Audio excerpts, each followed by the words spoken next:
कभी सोचा है कि बंद दरवाजों के पीछे क्या राज दफन होते हैं? आज की कहानी कुछ ऐसी ही है। नाम है बंद दरवाजे का राज।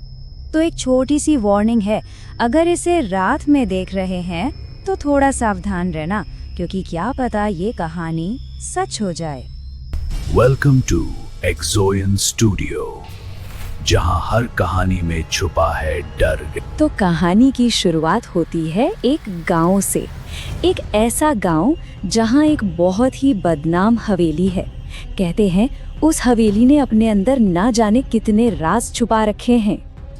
ये हवेली थी राजस्थान के एक छोटे से सुनसान गांव में, पुरानी, बिल्कुल वीरान।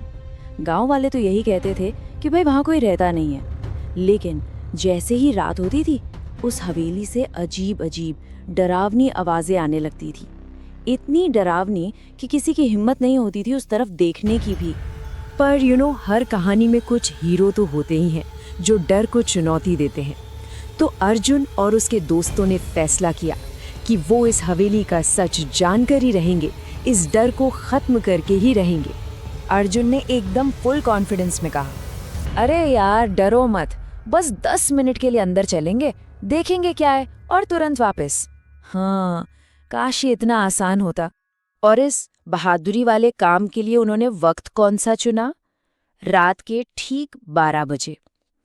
मतलब माहौल एकदम परफेक्ट था डरने के लिए।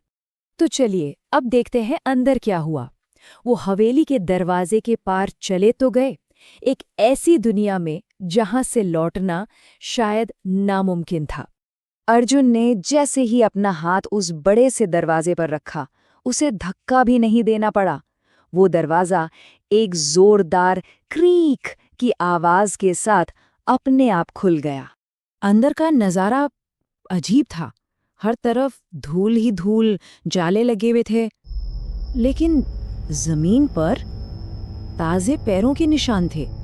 ताजे? ये कैसे हो सकता है? ऐसा लग रहा था मानो कोई बस अभी अभी वहां से गया हो। वो लोग अभी इसी सोच में डूबे थे कि अचानक पास के एक कमरे का दरवाजा जोर से धड़ाम करके बंद हो गया। एकदम से सबकी सांसें थम गईं। अर्जुन ने डरते डरते कांपती हुई आवाज में पूछा, कौन है? कौन है वहां? कोई जवाब नहीं। उसकी आवाज बस उस भयानक सन्नाटे में गूंज कर रह गई। सिर्फ खामोशी थी, और वो खामोशी किसी भी चीख से ज्यादा डरावनी थी।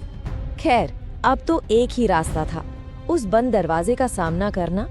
तो अर्जुन ने हिम्मत जुटाई और उस दरवाजे की तरफ बढ़ने लगा। दिल तो जोर जोर से धड़क रहा था, पर उसने हिम्मत नहीं हारी। कांपते हुए हाथों से उसने उस दरवाजे को खोला। अंदर जो नजारा था वो बेहद अजीब था। कमरे के ठीक बीच में एक पुरानी सी आराम कुर्सी थी, और उस पर एक लड़की बैठी थी।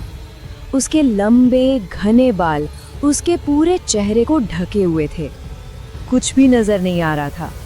बिना हिले डुले उस लड़की ने एक बहुत ही धीमी, फुसफुसाती हुई आवाज में पूछा, तुम यहाँ क्या कर रहे हो? अर्जुन की तो जैसी जबान ही लड़खड़ा गई। उसने हकलाते हुए कहा, हम तो बस देखने आए थे। ये सुनते ही वो लड़की बहुत धीरे धीरे अपनी कुर्सी से उठने लगी और फिर उसी डरावनी आवाज में बोली, यहाँ से कोई वापस नहीं जाता। और फिर अचानक उसने अपना चेहरा उठाया। उसकी आंखें पूरी तरह से काली थीं और मुंह से खून टपक रहा था। बस फिर क्या था, वो चीखते हुए भागे। लेकिन उन्हें ये नहीं मालूम था कि हवेली का सबसे खतरनाक खेल तो अब शुरू होने वाला था। सब के सब अपनी जान बचाने के लिए मेन गेट की तरफ दौड़े, लेकिन जिस दरवाजे से वो अंदर आए थे वो अब कसकर बंद था। वो लोग पूरी तरह से फंस चुके थे। और तभी पीछे से वही डरावनी आवाज आई, कहा था ना, अब तुम भी यहीं रहोगे। कहते हैं उस रात के बाद अर्जुन और उसके दोस्तों को किसी ने दोबारा नहीं देखा। हाँ, अगली सुबह गांव वालों ने हवेली के बाहर कुछ नए कदमों के निशान जरूर देखे थे, और अंदर से हंसने की आवाजें आ रही थी। बस उसी दिन से कोई भी उस हवेली के पास नहीं भटकता। पर सोचने वाली बात यह है कि क्या सच में कोई वहां जाता नहीं है, या फिर जो भी वहां जाता है वो कभी वापस लौटकर आ ही नहीं पाता। और ऐसी ही डरावनी कहानियों के लिए ज़ोयन स्टूडियो को सब्सक्राइब जरूर करो।